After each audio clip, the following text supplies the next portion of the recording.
కమలం పార్టీకి good bye చెప్పే ఆలోచనలో ఉన్న అన్నమలై రేపు ఢిల్లీకి వెళ్లబోతున్నారు. అక్కడ బీజేపీ అగ్రనేతలను కలవబోతున్నట్లుగా తెలుస్తుంది. పార్టీ పెద్దలతో చర్చించిన తర్వాత కీలక నిర్ణయం తీసుకునే అవకాశం ఉంది. 2 రోజుల్లో పూర్తి వివరాలు వెల్లడిస్తానని అన్నమలై వెల్లడించారు. అయితే ఆయన ఏం చెప్పబోతున్నారు, ఎలాంటి నిర్ణయం తీసుకోబోతున్నారు అనేది ఇప్పుడు చర్చనీయాంశంగా మారింది.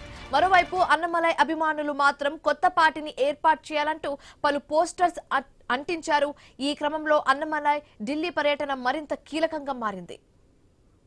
ఇదే అంశానికి సంబంధించి మరింత తాజా సమాచారం మా కరెస్పాండెంట్ గోపి అందిస్తారు. గోపి, ఏంటి నిజంగానే బీజేపీకి అన్నమలై గుడ్ బై చెప్పే యోచనలో ఉన్నట్లుగా కన్ఫర్మ్ అయిపోయిందా? దీనికి సంబంధించి పూర్తి డీటెయిల్స్ ఏ విధంగా ఉంది? గత కొద్ది రోజుల నుంచి కూడా అన్నామలై పార్టీ పరంగా బీజేపీలో చాలా క్రియాశీలకంగా ఉన్నారు. అయితే పార్టీ పరంగా చాలా రోజుల నుంచి కూడా కాస్త దూరంగా ఉన్నారు.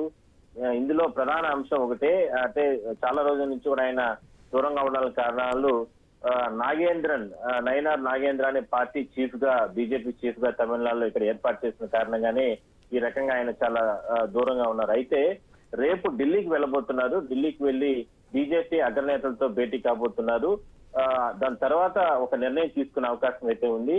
అయితే బీజేపీ పార్టీకి రాజీనామా చేసి, పార్టీ సభ్యత్వానికి కూడా రాజీనామా చేసి కొత్త పార్టీ పెట్టాలంటూ కూడా ఇప్పటికే ఆయన సహచరులు, సన్నిహితులు వీళ్ళందరూ కూడా పెద్ద ఎత్తున ఆందోళన చేస్తున్నారు. ఒక రకంగా అసహనం, ఆవేదన వ్యక్తం చేస్తున్నారు. ఎందుకంటే తమిళనాడులో బీజేపీ ఈ స్థాయిలో అంటే పోరాడింది, ఈ స్థాయిలో అంటే ప్రజల్లో ఉంది అంటే అది అన్నామలై చేసినటువంటి త్యాగాలు, పోరాటాలుగానే చెప్పుకోవచ్చు. అయితే ఇంత సుదీర్ఘంగా రాజకీయ అనుభవం ఉన్నటువంటి నేతను ఇవాళ పార్టీ దూరం చేసుకుంటున్న తరుణంలో ఆ పార్టీకి చెడ్డ జరిగే అవకాశం అయితే ఉంది. అయితే ఏదైనప్పటికీ కూడా అంటే ఒకటి పార్టీ బీజేపీ చీఫ్ గా మార్చే సందర్భంలో ఆయనకు ఒక హామీ ఇవ్వడం జరిగింది. కేంద్ర స్థాయిలో నీకు చాలా విలువైనటువంటి, చాలా గొప్పగా ఉన్నటువంటి ఒక బాధ్యతలు అప్పగిస్తామంటూ కూడా ఆ సందర్భంగా ఎవరైతే ఈ నయనార్ నాగేంద్రన్ పదవి బాధ్యతలు అప్పగించే సందర్భంలో ఆయన హామీ ఇచ్చినట్లు, బట్ ఆ హామీని ఇప్పటి వరకు కూడా నెరవేర్చలేదు బీజేపీ అగ్రనేతలు. భవిష్యత్తులో కూడా ఇస్తారనేది, ఎటువంటి పదవులు ఇస్తారనేటువంటి ఆలోచన కూడా పార్టీ నుంచి కూడా ఎక్కడ కూడా క్లారిటీ లేదు. అందువల్లనే పార్టీ నుంచి బయటికి వెళ్ళాలి. పార్టీ నుంచి బయటికి వెళ్లి రాజకీయంగా కాకుండా కొత్త పార్టీ పెట్టకుండా కేవలం కొద్ది రోజుల పాటు ప్రజాక్షేత్రంలోనే ప్రజలతోనే ఉండి పోరాటాలు చేయాలి. ఆ ఉన్నటువంటి ఆయన ఆశయాలకు తగ్గట్టుగా ముందుకెళ్ళాలి. దాని తర్వాత ఏదైనా సరే ఒక నిర్ణయం తీసుకోవాలనే ఆలోచనతో ఉన్నట్లు తెలుస్తా ఉంది. అందువల్లనే రేపు ఢిల్లీకి వెళ్ళిన తర్వాత ఆయన ఢిల్లీలో ఉన్నటువంటి బీజేపీ కేంద్ర పెద్దలతో ప్రత్యేకంగా సమావేశం అయిన తర్వాత ఆయన రిటర్న్ వచ్చి దాని తర్వాత మీడియా సమావేశం నిర్వహిస్తారు. మీడియా సమావేశం అనంతరం ఆయన కీలకంగా నిర్ణయం తీసుకునే అవకాశం అయితే ఉంది. అయితే రేపు ఢిల్లీ వెళ్లే సందర్భంలో అక్కడ పార్టీ నుంచి బయటకు వెళ్ళడానికి ఏ అంశాలు, ఏ రకమైనటువంటి కారణాలు ఆయన చూపుతారనే దానిపైన మాత్రం ఒక ఉత్కంఠ అనేది కొనసాగుతుంది. ఢిల్లీలో కూడా రేపు మీడియాతో మాట్లాడే అవకాశం అయితే ఉంది. Shivan, right, thank you Gopi. కొంతకాలంగా పార్టీ కేంద్ర నాయకత్వ తీరుపై ఆయన అసంతృప్తితో ఉన్నట్లుగా తెలుస్తుంది. త్వరలోనే తన సంచలన నిర్ణయాన్ని ప్రకటించబోతున్నట్లుగా తెలుస్తుంది. ప్రస్తుతానికి అన్నమలై ఎలాంటి కొత్త రాజకీయ పార్టీని స్థాపించడం లేదు.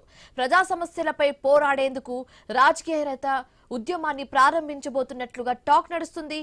జూన్ 3 లేదా 5న ప్రెస్ కాన్ఫరెన్స్ పెట్టి భవిష్యత్తు కార్యాచరణను ప్రకటించే అవకాశం ఉంది.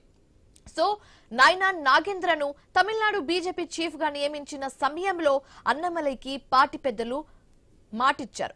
కేంద్ర స్థాయిలో కీలకమైన బాధ్యతలు అప్పగిస్తామని హామీ ఇచ్చారు. కానీ ఏడాదిన్నర కాలం దేశవ్యాప్తంగా ఎన్నికల ప్రచారాలకు స్టార్ క్యాంపెయినర్ గా మాత్రమే వాడుకున్నారు అన్నమలైని. అంతేకాని ఎలాంటి శాశ్వత కేంద్ర పదవి ఇప్పటి వరకు ఇవ్వలేదు. దీంతో ఆయన తీవ్ర అసంతృప్తిలో ఉన్నట్లుగా తెలుస్తోంది.